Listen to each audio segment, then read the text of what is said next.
Living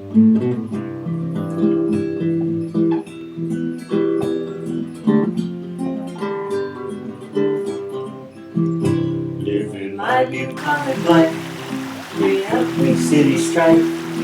Horses, chicks, and dogs, they are my neighbors. I cook and some spin, and move the horses into the barn. Then time to move them out again. Where parchment pastures beautiful with our houses, the view I see each day when I arise. This life pleases me, as it is plain to see. I'm living my bucolic life. Hello everybody, welcome back. I can't tell if I have volume, do I? Yes I do, okay. Welcome back. So if it looks dark in here, it's because it is nighttime. And I just came up to my sewing room to work on a couple things, and I started flipping through my Lutterloh book, and I saw something that kind of intrigued me. It's a little bit different. It's going to incorporate some different things, but let me show you what it is. First of all, if you've never, this is one of the quarterlies. I think it's from early 80s, late 70s. I'm guessing they were starting to get into shoulder pads, so maybe 80s. And they have you create your own pattern. They give you the measurements, you base it on yours, and I'll show you that in a little bit. But what is interesting is they have a way that you can incorporate knitting in with their projects. And I'm pulling my little pattern out of their supplement here. And so what I'm going to be doing is making a blouse, a pullover, kind of a comfy thing. But for the ribbing, if you see on their patterns, I don't know if you can see, that looks like a little vest with a knitting needle. That means this is supposed to be a stretchy ribbed knit, okay? And from what I understand, you can either use a purchased knit, ribbed knit that is the appropriate size, or you can knit it yourself. They give you the dimensions that you need to make your finished ribbed knit size. And, you know, I do some knitting and everything, and I thought, well, this could be fun. This is not in any way going to be a high fashion thing. This is more for comfort and experimenting. So with that, because it's going to basically this blouse, but without the fancy collar. Okay, so the top is going to be like that, but it's one of these big uni sleeve kind of thing. Okay. But I'm going to be knitting the bottom part here, and then I'm also going to be knitting the cuffs. So that like on this one, you can see her little cuffs and her midriff area are knit. That's what I'm going to do. Now, unfortunately, you know, this is late at night, and starting a project like that, you use what you have on hand. So I have a very soft fabric. This is actually a fleece sheet set. It's like a very thin version of those fleece blankets, okay? This is what I'm going to use for the main part of the blouse. But the only yarn I have right now that might coordinate is green. And I wanted to show you, it's basically going to be this green. So I know, you know, it might not match perfectly, but I think it's going to be okay. I don't think it's going to clash terribly bad, and I might be able to work something out. So the pattern, I'll get started making up that pattern maybe tomorrow, but it's late at night and I wanted to go downstairs and get started working on the knit. So this is what I'm going to be doing. It's just if you're into knitting at all, it's just a 1-1 rib where you knit 1, purl 1, knit 1, purl 1, all the way across, okay? This was actually going to be a hat, but I'm going to undo that and reuse the yarn. They have their pattern pieces lettered. So like here, A means front, B means back. I am assuming this one here that says the letter F is for the cuff. They actually have a little legend. This is the little binder, you know, long time ago, old set. They still make them, but this is a very old one. So F does mean cuff, okay? And they're going to give me dimensions here of 22 centimeters long by 14 high. All right. But on this, you can see that half of it has little hash marks and half of it doesn't. That means the final size, if I was using a fabric and I was cutting out that cuff, it would be folded in half, okay? And the part with the diagonals is going to be the inside facing part, and the part that's clear would be the outside. So with that, what that tells me is to knit my 2 cuffs, I'm going to need to make them 22 centimeters long, but only 7 high, okay? If it's 14, but I want it half, it's only going to be 7 high. I'm just letting you know because I'm not going to be cutting out the pattern and everything tonight. I'm going to run downstairs, pop something on the TV, and get these cuffs knitted. I will check back with you probably in another day or so, and we will get started getting this pattern made up. But I think what's going to take me the longest is this knitting part, so I'm going to jump on that. But like I said, if you can purchase a stretched rib knit that's the right color and everything for what you're going to use with your fabric, go for it. Go for it. Nothing wrong with that at all. And if you do use a purchased one, then you're going to use this size piece, okay? Because your purchased one will be folded in half. So with all that, I will see you soon. Hello, welcome back. So it's been a few days and things changed in my project. First of all, I went ahead, before I've even made my pattern, and knitted up my cuffs. Here they are, my little cuffs, and they do stretch quite a bit, okay? And my bodice pieces. Now, it's a rib knit, so it has a lot of stretch to it, as you can see. And what I decided is, because the way the Lutterloh pattern system works is you only use your hip measurement and your fullest bust measurement to draft the original pattern. And then once that pattern is made, you can make alterations to the pattern from there, okay? So, because their pattern is not going to be dealing with my actual waist measurement, you know, they just kind of have a standard they work with. What I decided to do is go ahead, I have an idea of what my waist is, of how tall I want that band to be. This little band right here, okay? And so what I did is I just took my waist measurement, divided it in half, okay, and knitted 2 pieces that are the finished width. When it's all cinched in is the half, okay? But that way it can stretch out as I pull it over and then it'll come back. That's my thought. We'll see how it turns out. And we've had a warm spell. When I first decided to do this, it was very, very cold outside, but it has since warmed up and the snow has melted. So I am not going to use my super cozy fleece fabric. I'm just going to set this back here. What I am going to use instead, I am going to use a knit. I decided that this would be cute with a knit, and I have this black with roses, and I don't think that it's going to clash terribly. You know, the 2 different greens, I think that that's going to be okay. So I'm going to go ahead and make it out of this knit. I have no idea if this pattern was made to be used with knits or not. They don't really tell you.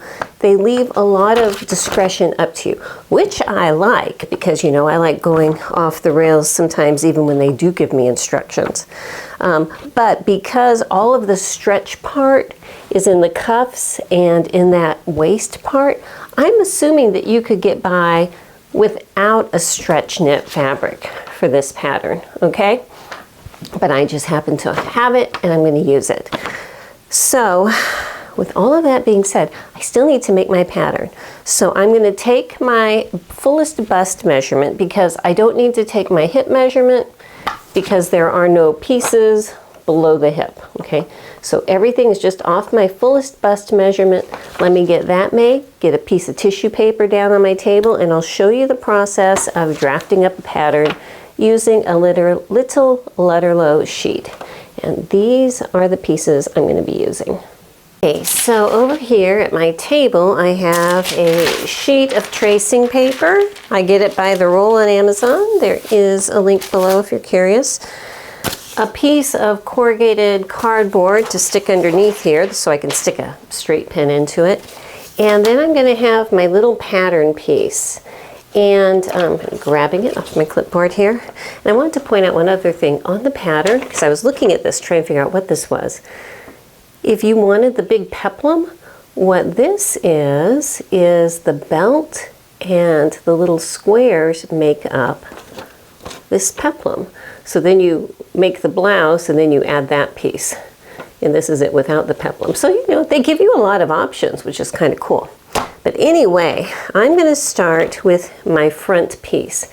And where this crosshatch is, that's where I'm going to be putting my pin through. Now, when I measured my bust, and I measure it over a typical bra and everything like that, I have 102 centimeters, okay? You round it up to the closest even numbered centimeter, okay? And I stick a little pin through that line for 102. And then this pin is also going to go through this crosshatch mark right there.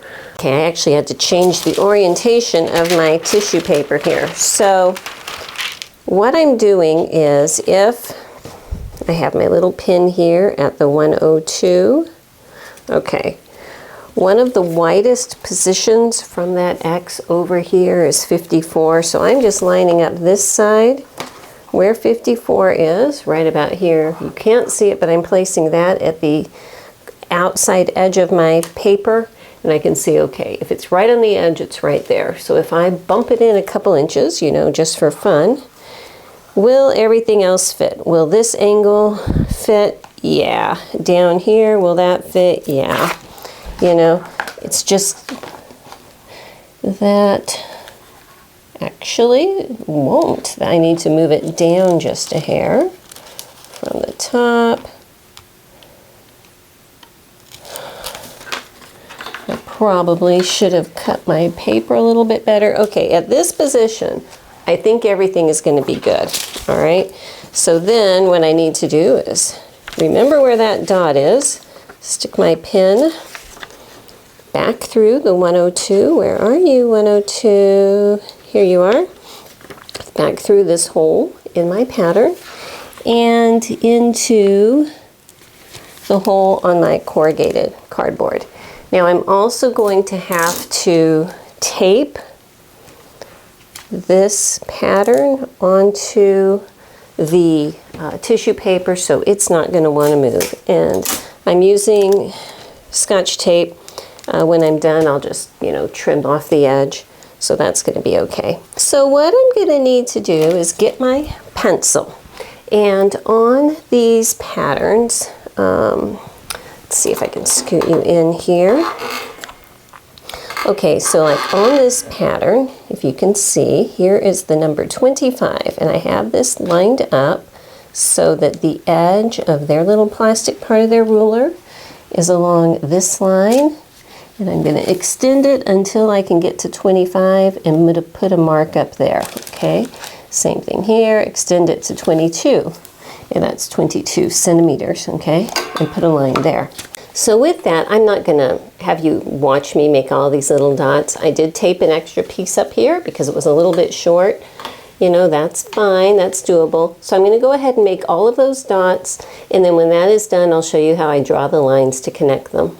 All right, so I've got all my lines on there. I'm going to go ahead and take it off. And if you didn't see before, this is the special ruler that is for this Lutterloh system.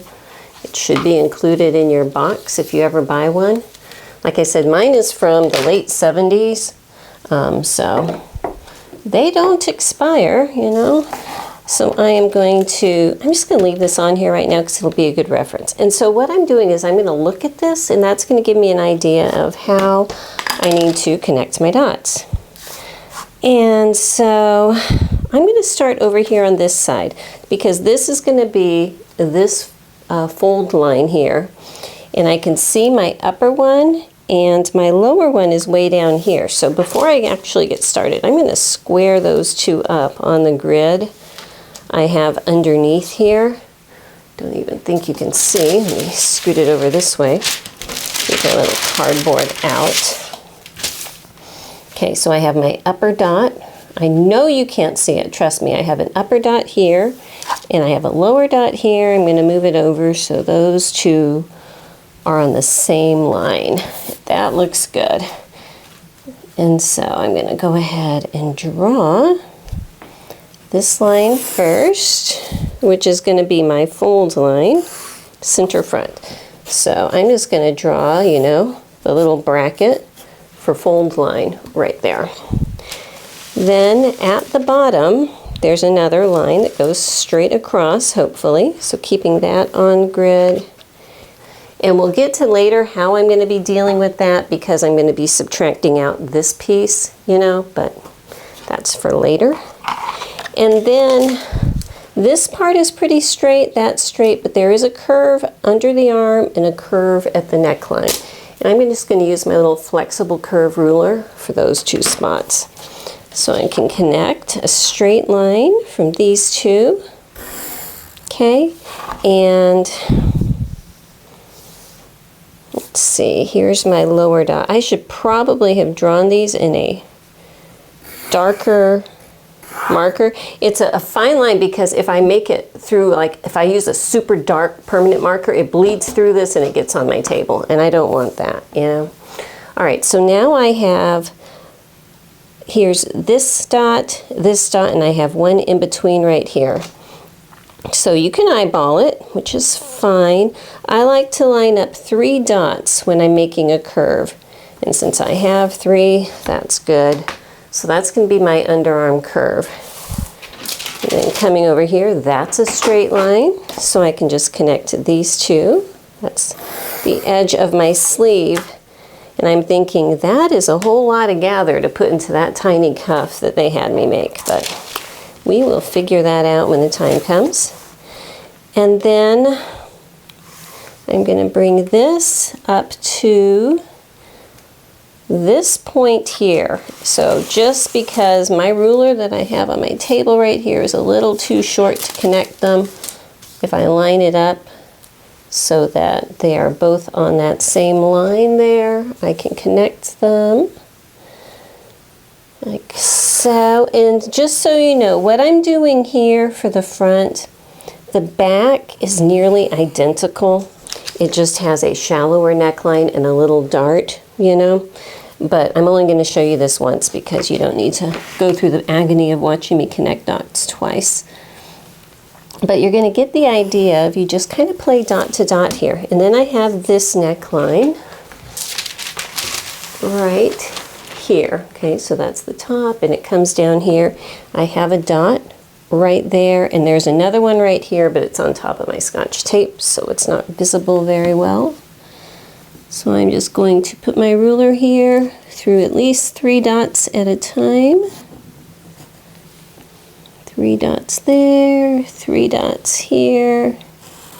Okay, so there is my neckline for my front.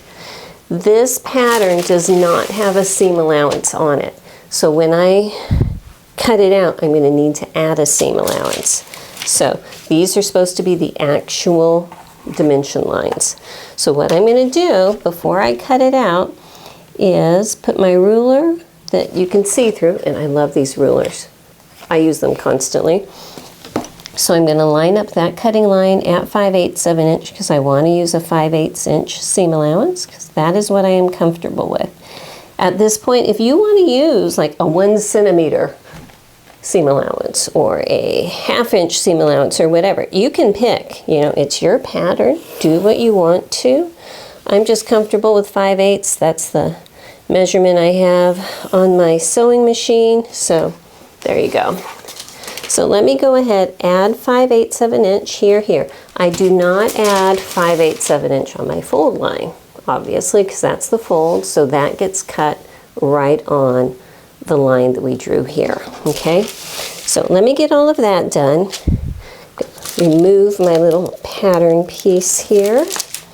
I'm just going to cut through this tape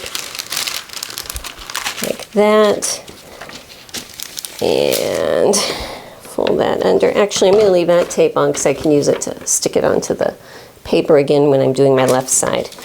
Okay, let me go ahead, add 5/8 of an inch where I need to, get this whole thing cut out.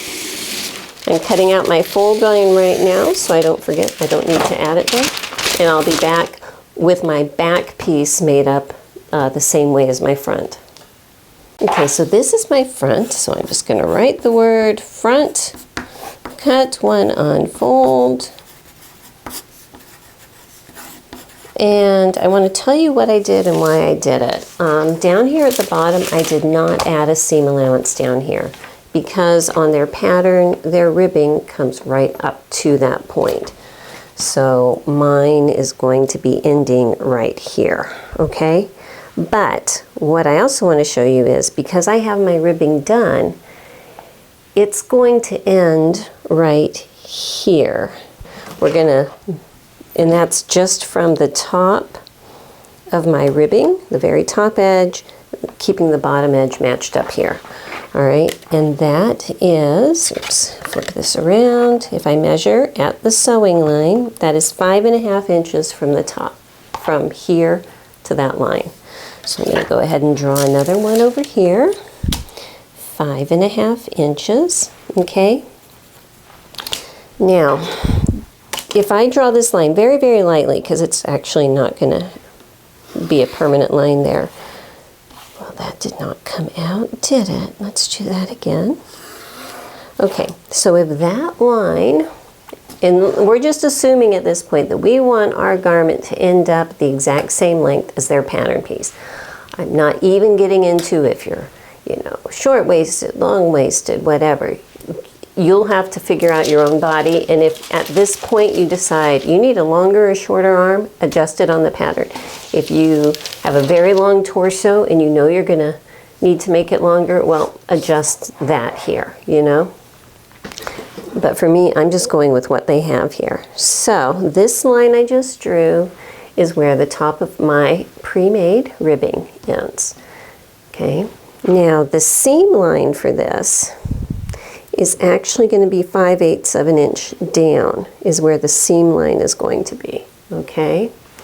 So on this though, I'm going to use a smaller seam allowance. I'm going to be just stitching barely up here where the finished edge is.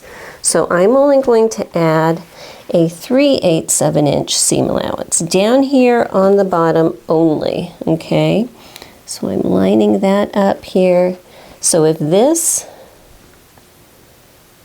is my seam line, okay, here, that means if I put my piece here and I fold it down 3/8 of an inch, that's where the seam line is going to be, okay? But for the fabric, I'm going to need to add another 3/8 of an inch below that seam line for the seam allowance for the fabric, okay? And I know this is crazy. So that's actually going to be my cutting line for my fabric. I'm just going to fold this up like this because I think that that will make it easier, all right? So this is actually how I'm going to be cutting out my sleeve. I'm going to leave this part attached in case I ever want to do it without pre-making the little ribbing. And like I said before, if you want to purchase some ribbed fabric, rib knit fabric, go for it. You know, you can do that. But now this is going to be how it's going to work, okay, down here. So with all that, understand I'm going to be doing the same thing. This is my front piece. I'm going to do the same thing to the back piece. Okay, so I am about to draw the underarm curve on my back, and I want it to match up with the one on my front. So I am just going to line up the sewing line with the sewing line that I drew here. And I can see that if, oh, it's not exact, but I think it's close enough. Okay, so if this is there, I have learned the hard way that sometimes these seams don't seem to match up exactly.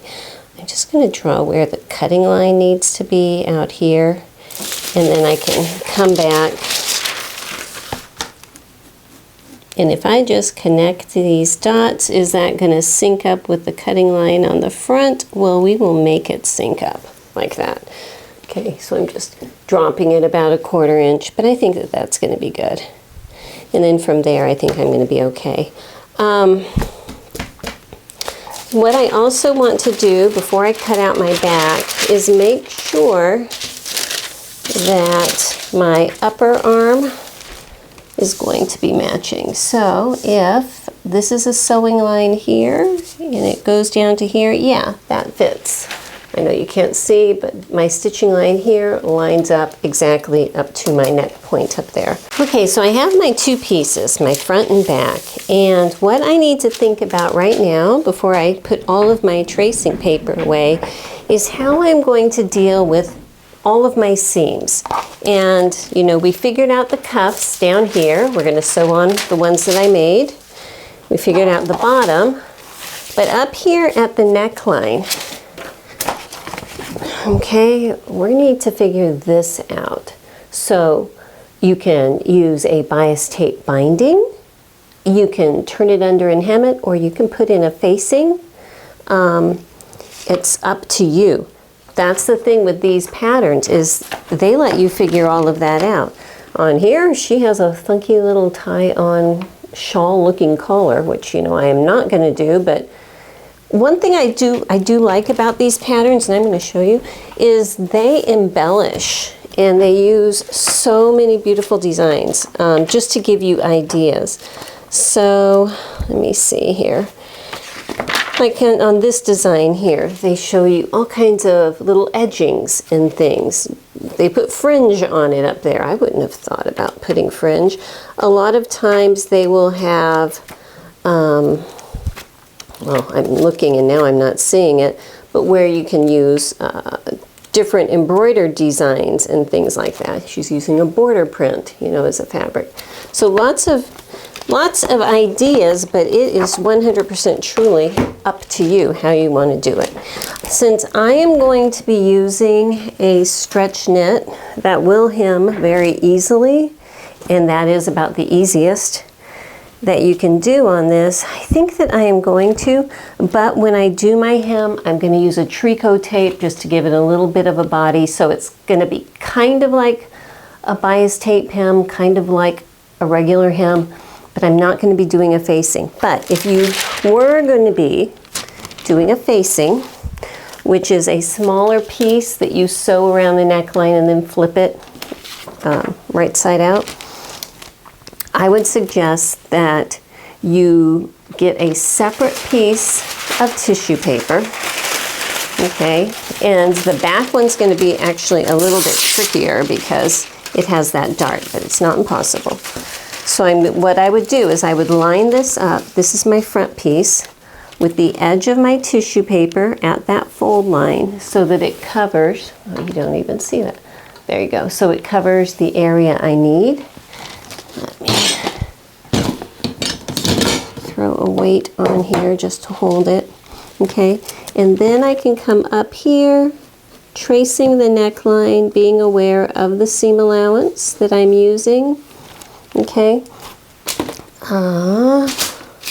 don't see my ruler really quick, but I can come down whatever length I'm going to be using. I just need to make sure the front and the back are going to match. Say that looks to be about 2.5 inches. Do about the same here and come up. And that's going to give me my front facing. Okay, I'm just going to go ahead and write it, front facing. And I'm going to put my little brackets for cut here on fold. Okay, and I'm going to need to cut one of those out of interfacing. So for the back though, it does have that dart, and you need to take that dart into consideration when you're making your facing. So just for right now, what I'm going to be doing is folding my dart. I'm just going to take this first line, crease it at that line, bring it over here, basically folding it into place just for right now. So I have my two legs of my dart matching up here.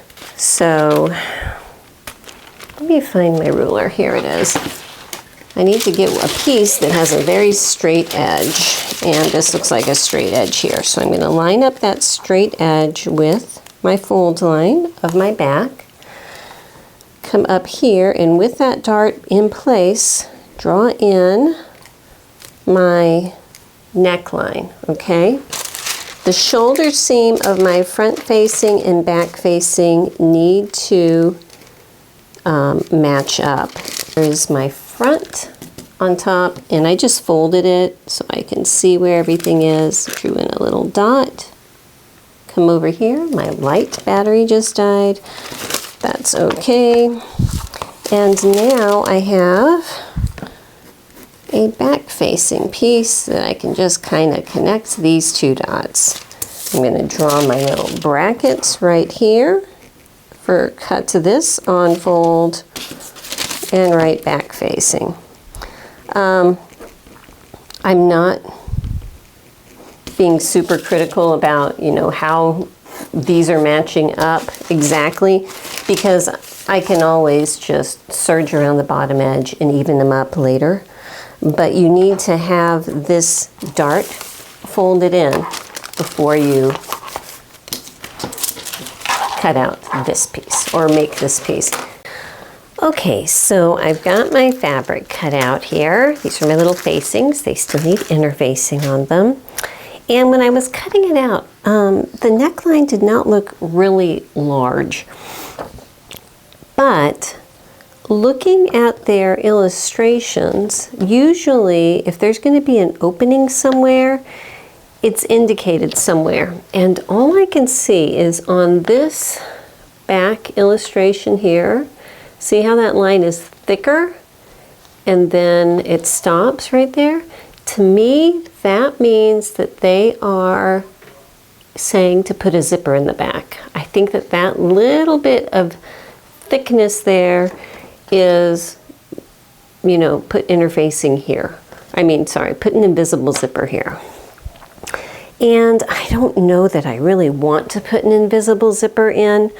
I'm thinking that I might just put like a keyhole kind of opening in the back instead of a big zipper. I think that that might work. So, you know, that's to think about also. It's such a stretchy knit. It's such a stretchy knit. I'm thinking that I might be able to get away without putting in a zipper, you know, but the neck hole is not huge.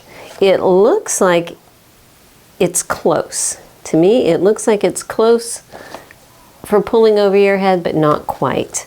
Another option, you know, one we haven't done and I haven't had for a while, is to do a shoulder opening. And that actually might work a little bit better because the way that I have my facings cut out and everything isn't going to be really good for putting a center zipper or anything in there. And the other thing I wanted to point out, okay, and I did this wrong. Look, this is the back piece here. And now that I look at it, I was looking at this one very closely and see how it's a dotted line. That means it's on the fold, okay? But over here, it's a solid line. So what they wanted was for you to cut 2 of these out, okay? And then add a seam allowance to the center back. Piece B is for a back, okay? I did not add a seam allowance because I cut this on a fold. The other thing I wanted to show you is on a scrap of fabric, what I have done is just, you know, switched out my threads, ran some stitches on there. This is actually a little bit longer than what I'll be using, but I wanted to make sure that the needle that was in my machine was going to work well. And I think that for this blouse, what I am going to be doing is stitching it on my regular machine, and I've got my Yolanda machine set up, which is a FAF 130, lovely machine. But I think I am going to do a straight stitch at 5/8 of an inch and then come back and serge the 2 raw edges together after I have my main stitching in place. I think that's how I'm going to finish off my seams in general on this.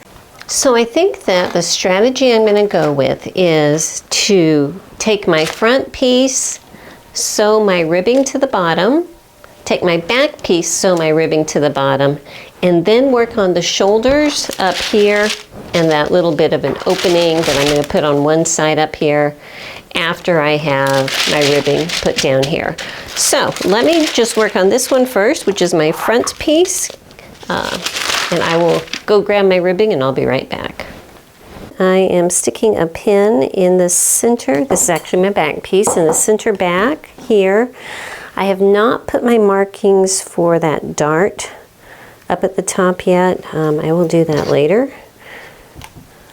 So here is the right side of my center back. Let me raise you up a bit so hopefully we can get a better view. And I'm going to grab the ribbing that I'm going to be sewing on it. And so this is the side I'm going to sew on. So I'm just going to mark the center. Oops, just threw a pin across the room. Marking the center of this piece so I can match it up here. Okay, so I'm just matching those two up, pin it together in the center. And then about halfway here, I'm going to match that point up. Over here, about halfway, I'm going to stick a pin to match it up. But what I'm doing right now is just, you know, folding one side in half so I can figure out where that midpoint is, right here where this pin is. Bring this one over to meet it, pin it in place, and then pin the outside edges together, okay? So that's how I'm going to match it up. I'm going to do the same thing over here, and then we'll head over to the machine. Okay, this is the machine I am using today. Her name is Yolanda. She is a FAF 130 from, you know, mid-century, around the 1950s. Love her. And of course, the good old standby serger.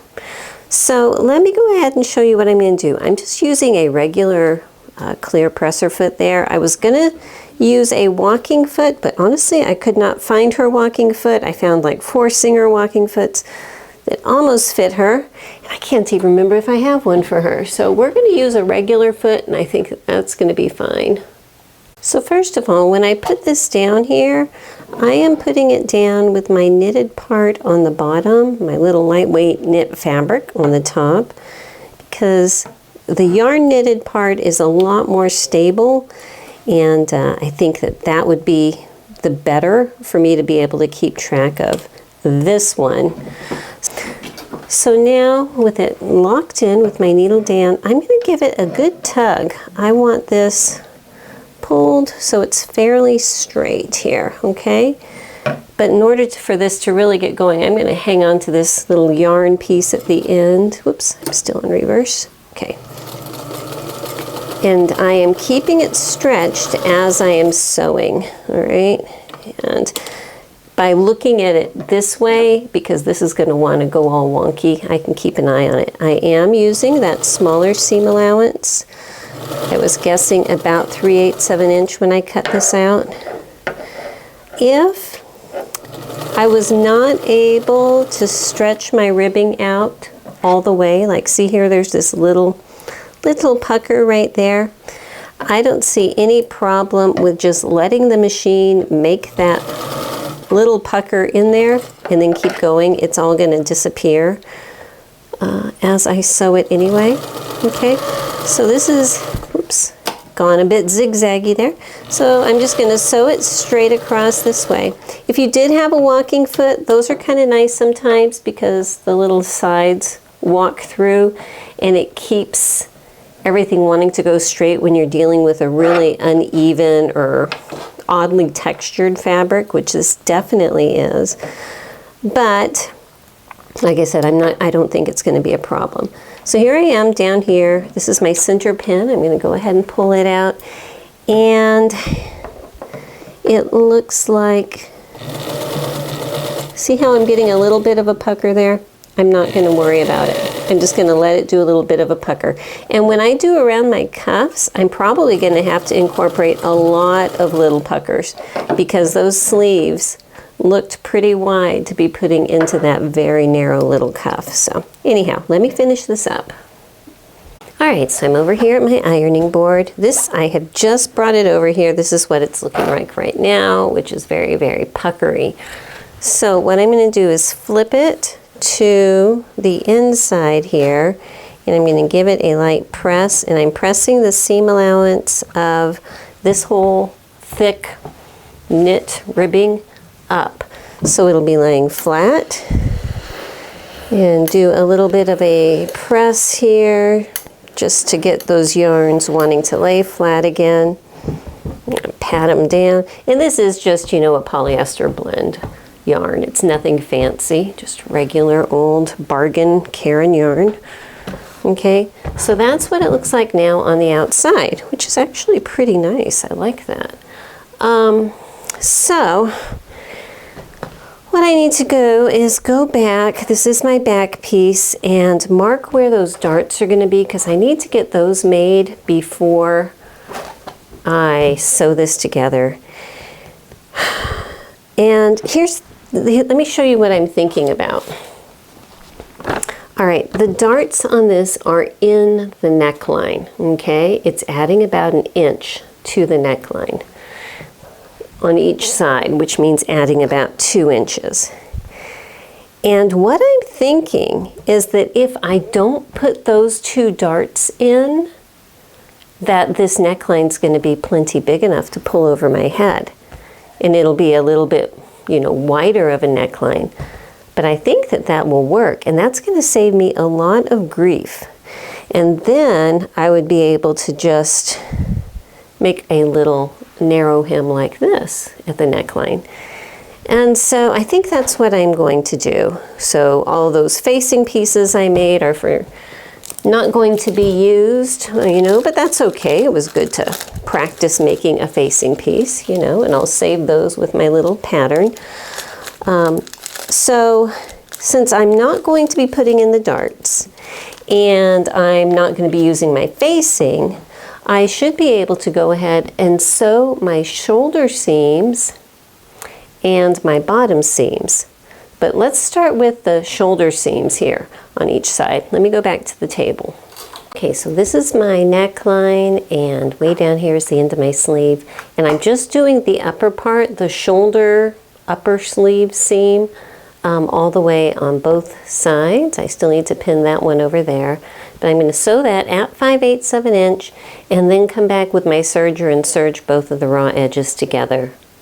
Alrighty, so this is my little neck opening here. And I think you can hopefully see that that could, since this is a stretch knit, barely fit over my head, I hope. So when I do go to sew it, what I'm going to do is push my seam allowances towards the back, and then just make a little narrow hem, which is like turning it under about 1/4 inch, and then again under another 1/4 inch. And if you're doing this and you have a stretch stitch on your machine, well, this would probably be a very good time to use that. The closest that I have on Yolanda is a zigzag, and so I think I'm going to use that. Why not, huh? And I'm just going to sew up around my little narrow hem in a zigzag stitch and call that good. The lower side, you know, there's a higher side and a lower side. The lower side is the front. I feel very confident I'll be able to get my head through that neckline. So before I go any further, I'm going to open up my sleeve here, and I need to get my cuff on here. Now look, this is the size of cuff that the pattern called for, okay, right here. But even if I stretch this all the way, I'm only halfway there. You know, like this is the front of the sleeve, this is the back. So I'm going to have to do a little bit of improvising here, I guess is what I need to say. So let me go ahead and match up the center and the outside edges, and then I'm just going to go through pinning and splitting the difference to get the rest of the fullness kind of worked in, and then we're just going to take it from there. Now, to me, it would make sense if these were gathered. I don't want to run gathering stitches right now, but I wanted to show you on these Lutterloh patterns, if it has this wavy looking line, that means gathering stitches. That means gather here. And these are the two pieces for this bottom peplum, okay? But there's nothing on these sleeves to show that. The only thing I can think of is that for these cuffs, that instead of 2, I was supposed to make 4. And that would make a lot of sense to me, because if I stretch this all the way across, it covers one of these sleeves, okay? So I think what I need to do is knit some more. I am going to knit 2 more of these, okay? And so that I can join them together. So let me show you on one of the sleeves, because I do have 2 of them. And then what I do on this one, after I, go downstairs with a cup of tea and knit up a couple more, I'll have enough to finish it off. Okay, so welcome back. It is the next day. Actually, it's the next day, late afternoon, evening here. And I have a pin here because I wanted to pin my seam allowance that I serged together towards the back, so that won't get misplaced. And I've got 2 cuffs here, okay? So what I'm going to do is fold them in half, so I have this halfway point here, and attach that where the seam line is, and then do it for the outside edge on both sides. Can't speak for some reason.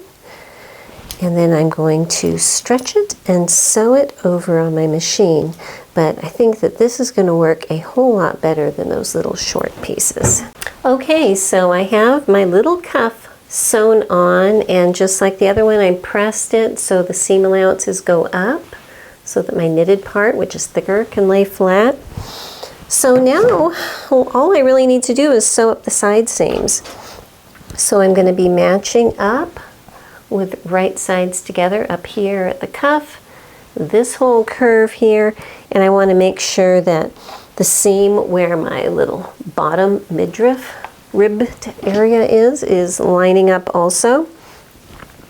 So it's going to take me a second with pins and all this knit to make it match up, but once I do, I'm going to sew it at 5/8 of an inch, and then I'll come back, and just in this area here, I'm going to go ahead and serge over these raw edges just to keep them nice and cinched in together, and then we'll see what it looks like.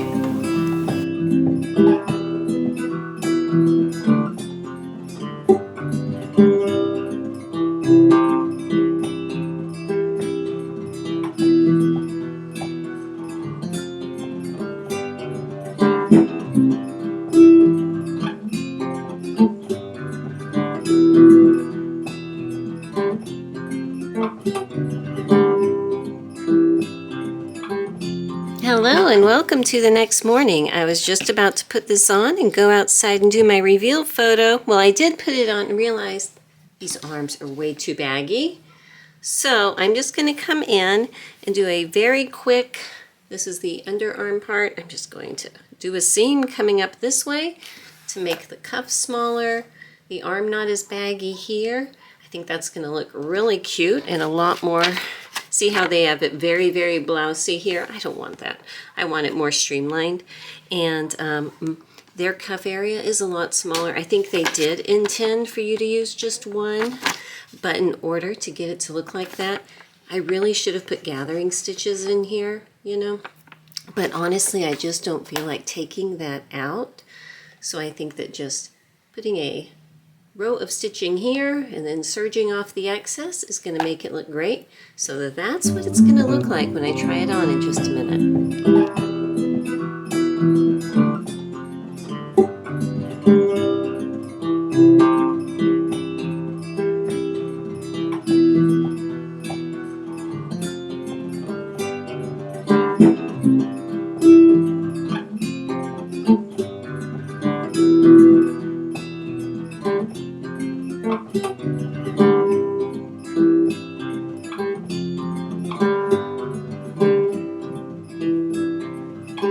All right, so I think I have volume, yay. So here we go. This was really just an experiment, mainly an experiment to see how incorporating a knitted ribbing, a hand knitted ribbing into a garment. And I like it. Now, the yarn I used is a pretty good size yarn, pretty good size needles, but I think that if I was to try to make something that was a little more fine, I could use a finer yarn, smaller needles or something like that. But really, this worked out pretty good. It's very comfortable. This is my second Lutterloh pattern, and I like it. And I think that my problem with the sleeves that I pointed out was just, my own interpretation of the pattern. It did not have a gather here, but I should have been able to figure that out by looking at the picture, and the pattern shape. And like I said, Lutterloh gives you the freedom to make their patterns however you want. But I like it. I think that, if you're a knitter, and you know how to knit and you want to make your ribbing fabulous. If you're not, and you don't know anyone who is, you can always buy a stretch fabric and make your band. And you would just make your fabric twice the width, fold it in half, and put the two just together, But I like this. I really like this. And a lot of the fabric stores have yarn in them too, so I don't see that it would be a big problem to take your fabric over to the yarn aisles and pick out a yarn that would match and everything. So that's kind of fun. So anyway, I hope you liked it. I might incorporate more knit into a future pattern. I don't know yet, but sometimes it's fun just experimenting. So hope you liked it, and I'll see you next time. Bye-bye.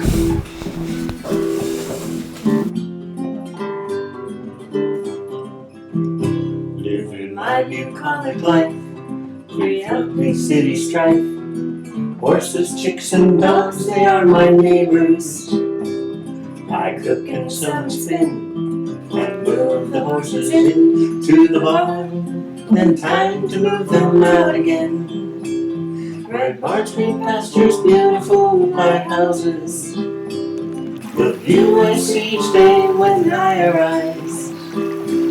This life pleases me, as it is plain to see. I'm living my bucolic life.